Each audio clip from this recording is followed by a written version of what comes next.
Hola a todos, bienvenidos al webinar sobre el proyecto de norma Exposure Draft Presentation General and Information a revelar. Este Exposure Draft es parte del proyecto del IASB sobre estados financieros principales y fue publicado en diciembre de 2019. Soy Tadeo Sendón, miembro del IASB, y hoy estoy acompañado por Fred Nieto, que es parte del staff técnico del IASB. En este webinar presentaremos las principales propuestas del proyecto de norma o Exposure Draft. Vamos a hablar un poco sobre las propuestas para incluir subtotales en el estado de rendimientos financieros o estado de resultados, e incluir orientación sobre la agregación y desagregación de la información, y finalmente las mediciones del rendimiento de la gerencia. Al final del webinar responderemos a las preguntas que hace el chat. Este es nuestro primer webinar en español. El objetivo es tener más de este tipo de comunicación en el futuro. Y yo espero que mi portuñol no sea muy complicado para entender. Entonces, antes de empezar, algunos recordatorios. El Exposure Draft, documentos adjuntos, slides utilizadas en este webinar y una grabación de este webinar estarán disponibles para su descarga en nuestra página web. Le invitamos a enviar preguntas en cualquier momento durante este webinar. Para hacer una pregunta, escríbanla en el cuadro de texto disponible en la pantalla y hagan clic en enviar. Vamos a intentar, como ha comentado Tadeo, a responder a todas las preguntas como sea posible al final de nuestra presentación. Y por último, un recordatorio de que las opiniones expresadas en este webinar son de los presentadores, no necesariamente del IASB o de la Fundación IFRS. Un punto interesante que cuando siempre que hacemos este recordatorio de que las opiniones expresadas siempre que hablamos no es necesariamente la opinión del IASB, pero que das personas, mesmo que sean personas que representan la fundación, lo punto que lo único momento que nosotros podemos decir que esta es la opinión del IASB es el documento final. Y ese es lo único que, na verdad, es válido. Todos los otros tienen un carácter personal. Entonces, esta es la razón de, mismo que sea un webinar oficial de IASB, la opinión final es la que consta en el documento final. En cuanto a la norma esté finalizada. Sí, claro. Perfecto. Bueno, pues entonces, hablando un poco del proyecto Estados Financieros Principales, este proyecto forma parte del trabajo del IASB con el tema central de mejor comunicación en informes financieros. Este proyecto tiene como objetivo mejorar la forma en que se comunica la información en los estados financieros, centrándose en la información incluida en el estado de resultados. Las propuestas del Exposure Draft responden a los fuertes mensajes que el IASB ha recibido de los inversores mediante consultas durante la elaboración de estas propuestas.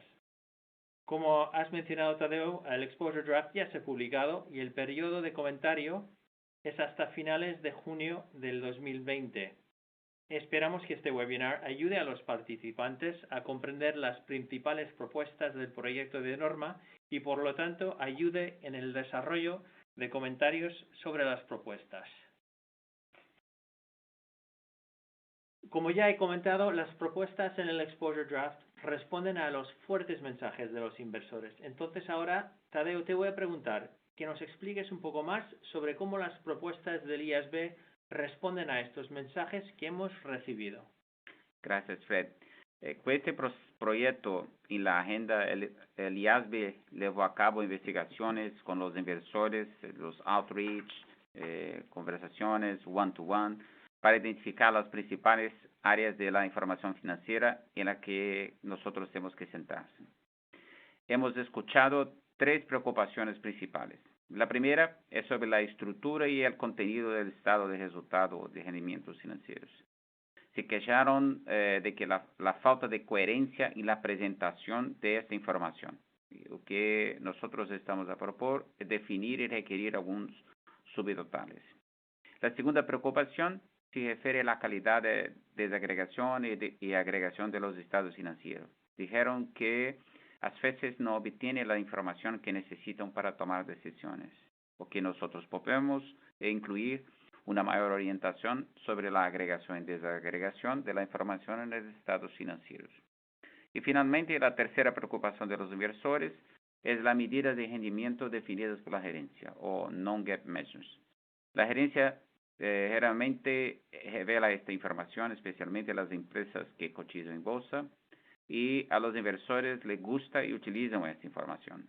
Son muy útiles para su análisis y, sin embargo, no nos dijeron que esta información muchas veces no es transparente o puede ser difícil de encontrar, a veces cambia de un periodo para otro de acuerdo con la necesidad y conveniencia de la gerencia. Lo que propone el IASB es definir un subconjunto de estas medidas como medidas de rendimiento de la gerencia y exigir revelaciones sobre ellas y una nota explicativa en los estados financieros.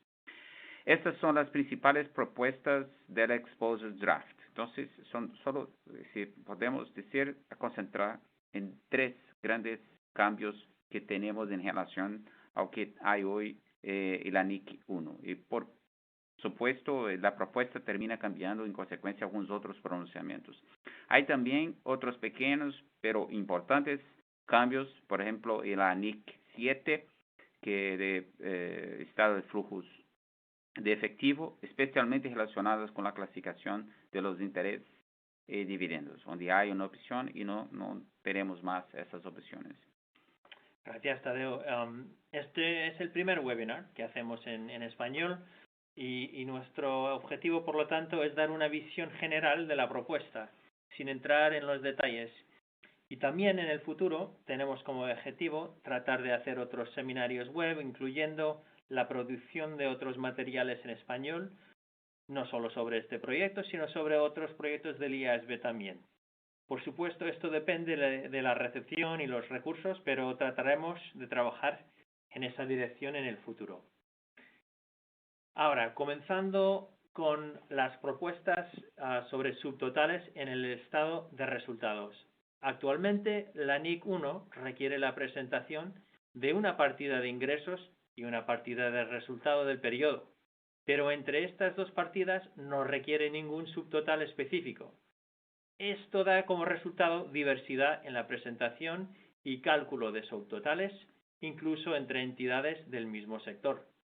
Ahora, ¿nos puedes hablar de cómo las propuestas del IASB proporcionan una estructura en el estado de resultados más comparable?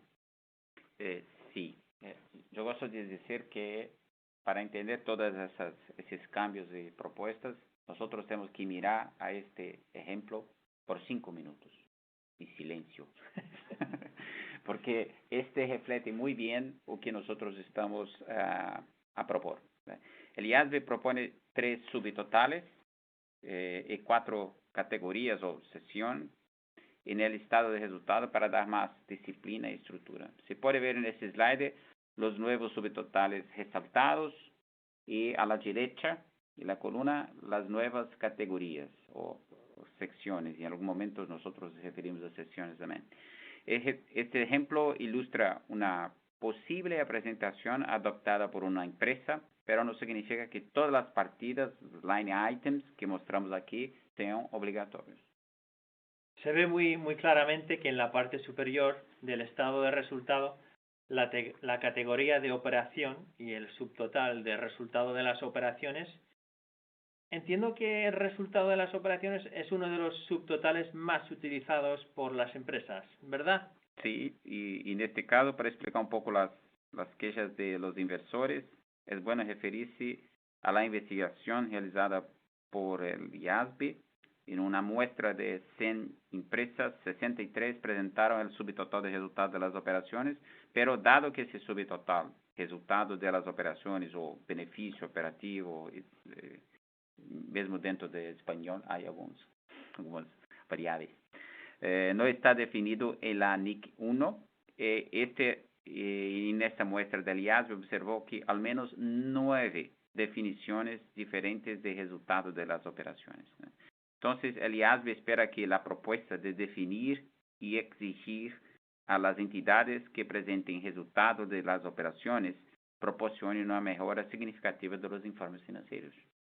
Estamos hablando del subtotal, pero que a derecha, cuando tenemos la categoría de operación, está diseñada para incluir todos los ingresos y gastos de las principales actividades comerciales de una entidad, pero se define como una categoría estándar, es decir, que comprende todos los ingresos y gastos que no entran en las otras categorías. O que nosotros queremos decir es que casi todo, si no todo, es operación, operativo, pero que algunas partidas deberían ficar en otro grupo. Entonces, por eso que se dice que es una categoría default y todas las partidas deberían ser clasificadas en esta categoría de operación, excepto si debería ficar en inversión, financiación o asociadas de negocios conjuntos integrados. Entonces, no es exactamente una categoría residual, pero la categoría default. Hay un presupuesto de que todas las partidas son de la operación. Y acá, financiación, inversión y asociadas de negocios conjuntos son la excepción. Cero punto. Entonces, ahora, si nos enfocamos un poco más en la parte más abajo del ejemplo, de la cuenta de resultados, lo que vemos es que hay un nuevo subtotal de resultado antes de financiación e impuestos a las ganancias. Y este aparece antes de la categoría financiación. ¿Y por qué propuso el IASB exigir este subtotal? Bueno, el objetivo es facilitar el análisis por parte de los inversores del rendimiento de una entidad independientemente de cómo se financia dicha entidad. Como ha dicho, bajo este subtotal tenemos la categoría de financiación que incluye ingresos y gastos con activos y pasivos relacionados con la financiación de una entidad. Ese es una de las quejas de los inversores que quieren entender cómo son los resultados, nuevamente, independiente de la manera con que se financia la entidad. Y ahora si miramos este tercer subtotal que vemos en el centro de la slide, que indica resultado de las operaciones, ingresos y gastos de asociadas y negocios conjuntos integrales. ¿Cuál es el propósito de este subtotal? Acá hay un cambio importante, no llega a ser algo muy diferente do que nosotros tenemos hoy, pero ese subtotal también se desarrolló para satisfazer las necesidades de las partes interesadas, principalmente los inversores. Debajo de pero que hay un acuerdo con los preparadores también acá para tentar trabajar la visión de las partes. Debajo de este subtotal tenemos la categoría de inversión. ¿Y qué entra en la categoría de inversión? Básicamente, rendimientos de inversiones que no forman parte de las principales actividades comerciales de la entidad. Y este es un punto tal vez más importante, que no forman parte de las principales actividades comerciales de la entidad. Por tanto, si es una participada que es parte de las principales actividades comerciales de la entidad, arriba, si no, abajo. Esa es básicamente la diferencia que nosotros también tenemos que destacar. Y cuando sería parte de las actividades principales, serían llamadas asociadas de negocios conjuntos integrales. Y cuando no son asociadas de negocios conjuntos no integrales. Este es básicamente la distinción que se hace. El caso que podemos tener inversiones asociadas y joint ventures que a menudo están estrechamente relacionadas con las principales actividades comerciales de la entidad y, por lo tanto, no tiene sentido clasificar en la categoría de inversión. Es por eso que IASB propone segregar estas inversiones en integrales y no integrales. Así que hay aquí una novedad importante: la gerencia necesita hacer una identificación de aquellas asociadas o negocios en conjuntos, joint ventures, que son parte integral de las actividades de la empresa y las que no son, basados en ciertos indicadores que con estas propuestas están indicados en la NIF 12. Nuevamente, por lo tanto, lo que es integral está na categoria de associadas e joint ventures integrales, e lo que não é está na categoria de inversões. Então, nós temos uma categoria exclusiva para associadas e negócios conjuntos integrados. Alguém poderia perguntar, por exemplo, por que não classificar o resultado de participação de associadas e joint ventures integrales na categoria operacional?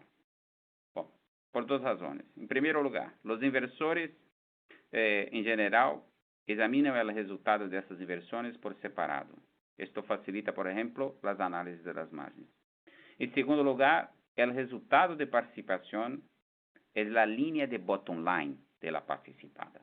É, portanto, uma mescla de ingressos e gastos de las distintas categorias do resultado de la associada e joint venture. Se trago para o resultado das operações da empresa, incluirei os ingressos e gastos de las outras categorias. Então, realmente temos que criar acá uma linha em separado para permitir fazer essa análise distinta.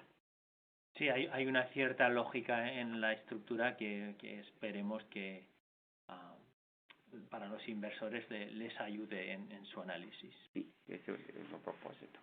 Ahora, sabemos que estas propuestas son aplicables a todas las entidades y yo creo que entonces la gente se preguntará qué pasaría con las entidades para las que la financiación o la inversión es la principal actividad empresarial.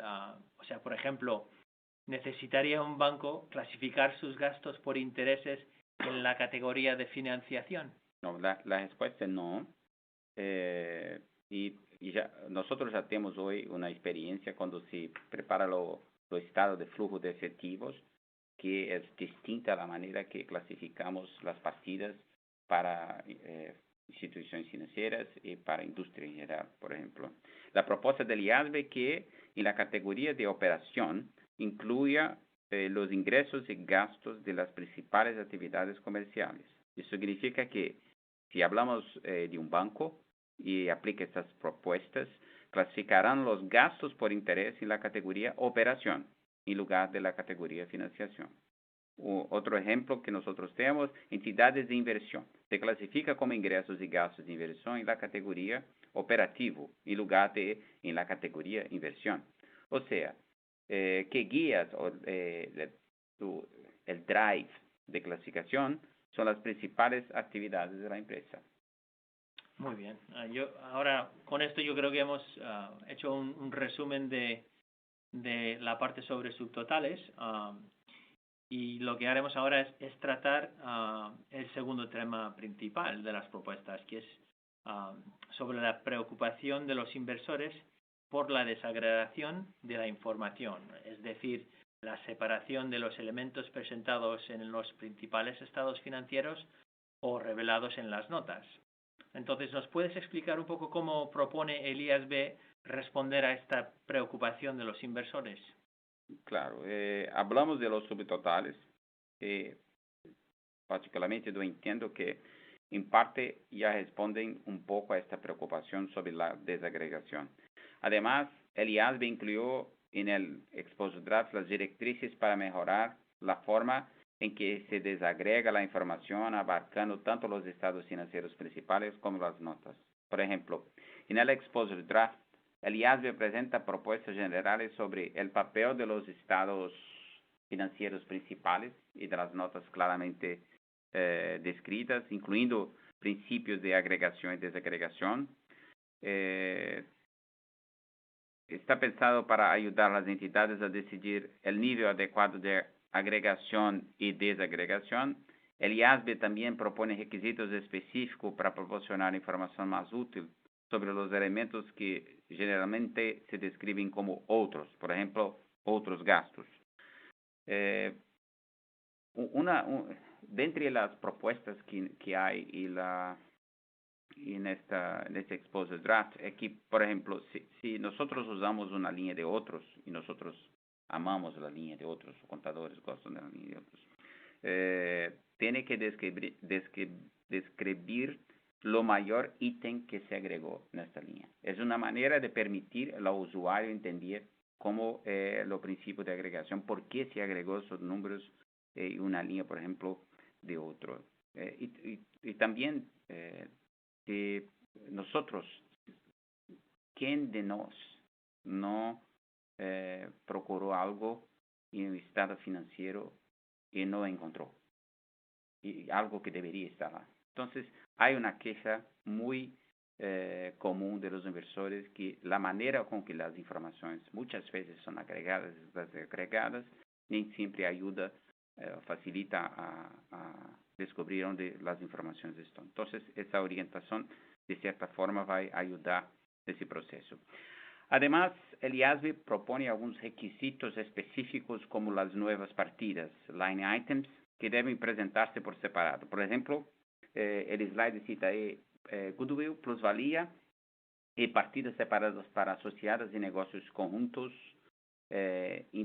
integrales y no integrales, integrados o no integrados. Entonces, hay mucho trabajo de traducción para hacer con el termo más adecuado.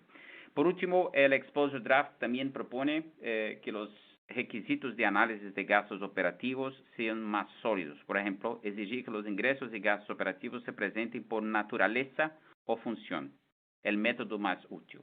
Y cuando se dice el método más útil, porque ahora no es más una opción. Entonces, si todo el mercado enxerga que mira una industria de una manera, por ejemplo, presentando por función, entonces todas las empresas deberían presentar por función. Esta es la información, por supuesto, que es más útil. Entonces, no es una opción. Y se refuerza también la necesidad de que presentar gastos por naturaleza cuando se presenta el estado de resultado por función. Na verdad, tenía de alguna manera ese requisito, pero en la práctica la información ha sido de manera incompleta. Entonces, hay acá un refuerzo. Muy bien, y siguiendo con este tema de la desagregación, el Exposure Draft también incluye lo que el IASB propone como nuevos requisitos para ingresos y gastos inusuales. Y entonces nos puedes a lo mejor explicar un poco por qué incluye el Exposure Draft estas propuestas. Bueno, en la práctica muchas empresas ya revelan gastos no recurrentes o alguna otra descripción similar, especialmente la manera con que la gerencia se comunica con el mercado, no solo en los estados financieros, pero también en webcasts y otras presentaciones que son hechas para el mercado. Pero en base a los criterios que entiendes más apropiado o conveniente. Pero, por ejemplo, es raro que esta revelación se produzca para ingresos de esa misma naturaleza. Entonces, es muy común, tiene casos de gastos inusuales. Pero si es un ingreso, no es. Entonces, acá, para dejar un poquito más claro que este concepto se aplica tanto para gastos como también para ingresos.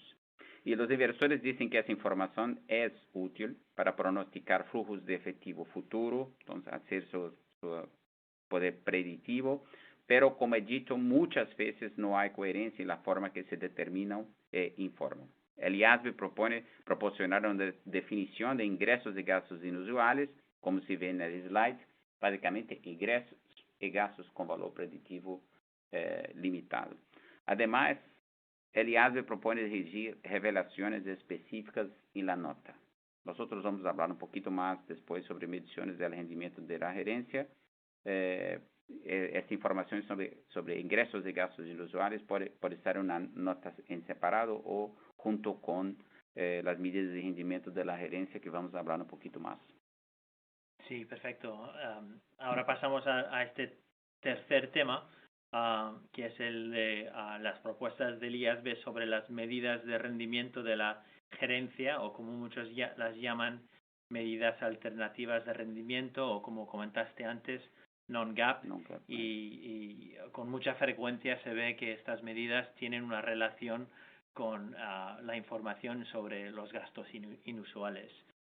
Entonces ahora, en esta slide, ¿nos puedes explicar cómo se traducen estas medidas en la definición de mediciones del rendimiento de la gerencia y los requisitos de revelación propuestos por el IASB en el Exposure Draft? Sí, bueno, aunque a los reguladores y auditores no les gustó mucho, porque es algo que no es, pero los nombres dice, no son get measures, entonces es mucho más difícil de hacer la evaluación sobre los criterios utilizados. La realidad es que en muchos casos esas medidas le gustan a los investidores, son muy útiles para análisis, pero a menudo esta información no es transparente, difícil de encontrar, cambia de un periodo a otro. En resumen, tiene sus problemas. Y para aportar transparencia y disciplina en el uso de esas medidas, la IASB propone definir un subconjunto de estas medidas, como está en el slide. Mediciones del rendimiento de la gerencia, en inglés Management Performance Measure o MPM. Y acá, básicamente, ¿qué son MPM? Se utiliza en comunicaciones públicas fuera de los estados financieros, por ejemplo, webcast para mercado, management commentary, relatorio de la gerencia. Complemento los totales o subtotales especificados por las normas NIF. Este bullet es uno de los bullets más importantes para entender qué es y qué no es MPM. Complementan los totales o subtotales especificados por las normas NIF. Y comunica el punto de vista de la gerencia de un aspecto del rendimiento financiero de la entidad. Entonces, cuando hablamos de totales o subtotales especificados que complementan, retorno de activos, retorno de patrimonio, ou seja, los indicadores em geral não são MPM, o custo caja libre, porque não são, na verdade, subtotal. Aunque comumente utilizado por algumas empresas, não cumpre esta definição que nós temos acá no slide. E o que vamos nós fazer com essa informação? O que el IASB requiere es una nota explicativa, entonces tienes que tener una nota explicativa en separado para tratar los MPM cuando la gerencia los utiliza. Por tanto, si la gerencia no tiene, por ejemplo, un relatorio de la gerencia, webcast, porque es una compañía de capital cerrado o algo así, entonces no tiene que tener una nota de MPM. Pero si hay MPM y hay una divulgación una revelación para el mercado, entonces tiene que ter uma nota para MPM e há alguns aspectos para revelar. Por exemplo, en lo slide acá, una conciliación entre la MPM, el total o subtotal, más comparable directamente especificado por las normas NIF, y efectos de los impuestos a las ganancias y en las participaciones no controladas, que son los no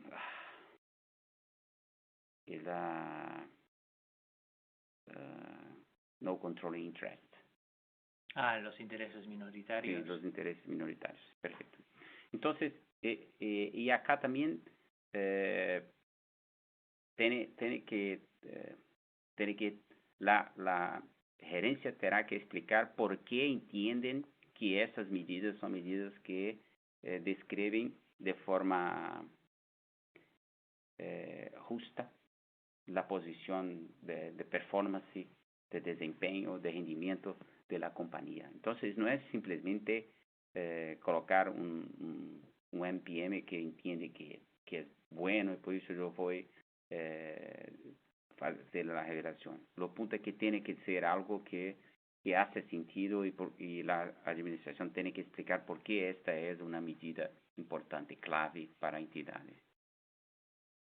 En este último punto que has tratado, hay una interesante ventaja en la propuesta del IASB entre los subtotales y la información a revelar sobre el MPM, y es que en esa conciliación entre la MPM y el total o el subtotal más comparable, anteriormente a estas propuestas, como había menos subtotales, quizás ese ejercicio sería más complicado o más difícil, mientras que con los subtotales propuestos quizás facilita un poco esta conciliación. Exactamente, es como si fuese áncoras.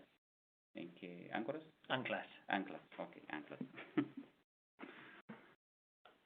Entonces, Entonces, bueno, antes de pasar a las preguntas que tenemos, a lo mejor nos puedes explicar rápidamente un poco cómo se estructura el documento, el Exposure Draft, y a partir de allí podremos pasar a unas cuantas preguntas. O principal ponto é que não é um cambio da NIC 1.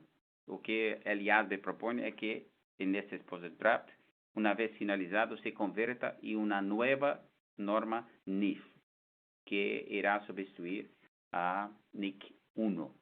E o Exposure Draft inclui novos requisitos para apresentação e revelação, assim como alguns requisitos traídos pela NIC 1 com cambios limitados no texto. Se nós miramos o Exposure Draft, há muitas referências a NIC 1, porque muitos dos parágrafos, na verdade, migraram para essa nova NIF, essa nova norma. E alguns dos parágrafos também, se nós miramos a parte de consequential amendments, foram para, se incorporaram em NIC 8, e também há alguns cambios consequenciais para NIF 12, por conta, por exemplo, do conceito de associadas e joint ventures integrales e não integrales, e também outros, por exemplo, como disse, cambios e a NIC 7 sobre algumas opções de classificações, especialmente relacionadas com ingressos e dividendos. Então, há muito do texto que está hoje em NIC 1 que se mantém, pero que há alguns cambios importantes e por isso mesmo a decisão do board é que nós deveríamos ter uma nova norma e não NIC 1 ajustado. Muy bien, muchas gracias. Entonces, con esto hemos concluido la visión general de las principales propuestas. Ahora lo que vamos a hacer es tratar de responder brevemente a las preguntas de los participantes. Sin embargo, para aquellos interesados en aprender más, la slide incluye los materiales publicados relacionados con el Exposure Draft y todos disponibles en nuestra página web. Entonces, yo creo que lo que podemos hacer es quizás pasar a una de las preguntas que veo que es probablemente entre las más populares que vemos hoy y que hemos visto en el pasado, y es la de el EBITDA o EBITDA, como dicen, para entender un poco si es un MPM o si no, y cuál exactamente es la relación y cómo y de qué forma lo ha tratado el Consejo en el Exposure Draft. En general, la respuesta si EBITDA es un MPM o no, sí, es un MPM, en general. Aunque el EBITDA es una medida de uso común en los informes financieros y en la opinión del IASB, y después de hacer algunos outreach, es que no hay consenso en lo que la representa el EBITDA. Además de ser un punto de partida muy útil para el análisis, está claro que hay una diversidad en la práctica. Esta falta de consenso dificulta a nosotros definir EBITDA. En este caso, si la administración revela EBITDA, tendría de incluirlo como MPM. Y si yo puedo aprovechar esa pregunta, porque en otros webinars surgió la cuestión si un MPM podría ser incluido en un estado de resultado.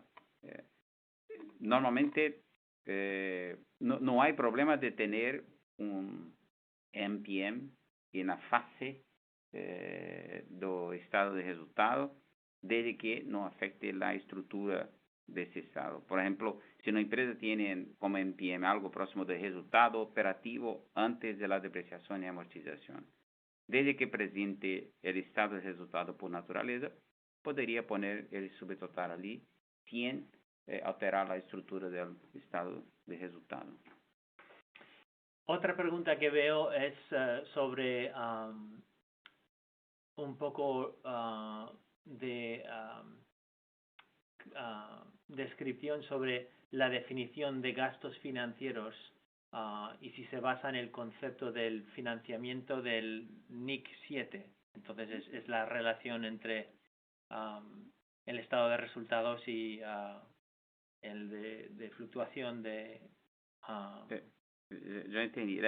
Na verdade, as categorias apesar de ser a mesma categoria, operação, inversão e financiação que nós temos em estado de resultados, em estado de fluxo de efetivo, não necessariamente las partidas serão a mesma. E por que não? Porque alguns conceitos sí, pero primeramente el IASB no buscó alinearse plenamente porque estado de resultado y estado de flujo de efectivo tiene objetivos distintos. Es más fácil explicar si nosotros trabajamos con ejemplo. Si hay una venta de un activo fijo, entraría en la categoría de inversión en el estado de flujo de efectivo, pero en el estado de resultado sería, por ejemplo, operativa. Entonces, no hay que hay una inconsistencia sobre los conceptos entre que nosotros estamos propondo ahora en estado de resultado y flujo de efectivos, pero la diferencia es que el objetivo de esos estados son diferentes. Entonces, por eso que algunas de las clasificaciones no serán la misma. Entonces, no es que se buscó una consistencia, pero que conceptualmente son similares, pero que por cuenta de la naturaleza de esos dos estados, no necesariamente la clasificación serán consistentes. Y otra pregunta que veo que es bastante común, trata sobre si el exposure draft incluirá una definición específica de qué es una asociada o JV integrada o no integrada. Yo hablé un poquito durante la presentación y el IASB ha incluido que las definiciones en NIF 12 con algunos indicadores para ayudar a hacer esa definición. Hay un punto importante de juzgamiento, subjetividad, pero hay algunos indicadores que pueden facilitar a nosotros avaliar si es parte principal de la actividad o no. Por ejemplo, si la línea de negocio es integrada, si hay compartimiento de una marca, si hay una dependencia operativa, por ejemplo, la parte de supply chain. Entonces, hay algunos indicadores que en la propuesta fueron colocados en NIF 12 para ayudar a hacer esa validación. Y otra pregunta que veo que es bastante popular es sobre el tema de ingresos y gastos inusuales.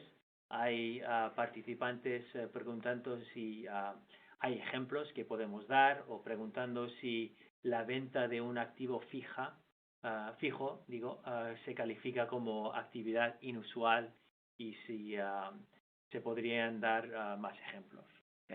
Muy buena pregunta, porque primero yo voy a intentar hablar un poquito si hay una venta de activo fijo. Yo hablé sobre si podemos voltar en el slide acá. Aquí hablamos sobre 4 categorías o secciones, operación asociada, pero na verdad, si nosotros miramos lo exposure draft, tiene otras 2 categorías que es impuesto sobre las ganancias y también operación descontinuada. Entonces, si la venta de lo activo fijo es na verdad una venta de una operación más grande y que se cualificaría con una operación distinta y para fin de discontinued operation. En este caso, no entraría en ninguna de esas categorías, pero en la categoría de operación descontinuada. Segundo punto es que es posible que siempre tenga que reemplazar los activos fijos. Por tanto, no es considerado que debería tener una ganancia muy grande por la venta del activo fijo. Presupone que hay un uso. Entonces, hay un poco de julgamento si en ese caso específicamente sería o no. Yo pienso que normalmente no, porque siempre, todo el tiempo, hay venta de activo fijo, porque hay, na verdad, la sustitución, reemplazamiento de lo activo fijo. Pero que hay algunos ejemplos en la Application Guidance para ayudar a nosotros, pero lo más importante es mirar este concepto, ingresos y gastos con valor predictivo limitado. yo estaba hablando que lo staff técnico, ese es un punto interesante, que yo puedo tener por 10 años un gasto, pero en el próximo año no tengo más.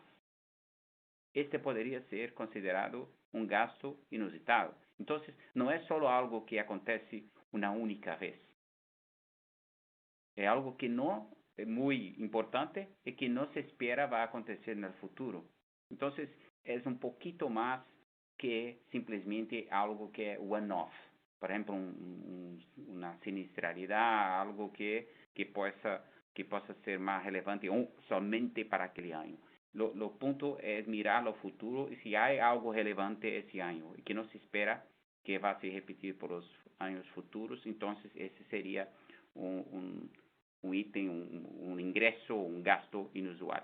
Siempre tiene que mirar y pensar como o inversor que está a preparar su modelo, su análisis. Entonces, debería pensar que va a se repetir en los próximos años. Si la respuesta for no, es muy probable que estamos diante de una partida inusual. Muy bien. Y a ver, otra pregunta.